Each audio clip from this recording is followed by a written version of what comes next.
Let us have this number 1, 2 plus 3 is equal to 5. So, paano naman kung isang positive and isang negative ang i-add natin? So, ang gagawin lang natin, subtract natin. Hanapin natin yung mas malaki. So, 2 and 3, ang mas malaking number dyan is yung 3. 3 minus 2 is equal to 1. Now, paano yung magiging sign yan? So, alin ang mas malaking number sa 2 and sa 3? Ang mas malaking number is yung 3 kesa sa 2. Ano ang sign ng 3? The sign of 3 is negative, therefore, yung sum niya is negative. So, it is negative 1. Next, number 3, pareho silang negative. Kung mapapansin dito sa number 1, pareho silang positive. Ang ginawa lang natin, we simply add them. Tapos, ang sign nito is kung ano ang sign nitong dalawa. They are both positive, in-add natin, so 5. So, ang sum nito is also positive. Kung dito, pareho silang negative.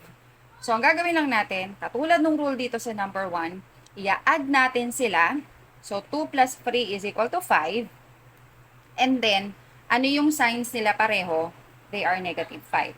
Pag naman ito, isang positive, isang negative, gaya ng rule dito, isang negative, isang positive, so magsusubtract ka. Mas malaking number is yung 3. So, 3 minus 2 is equal to 1. And then, ano ang sign ng mas malaking number? This is positive, therefore, yung answer natin is positive. So, yun. Sana nakatulong. Thank you!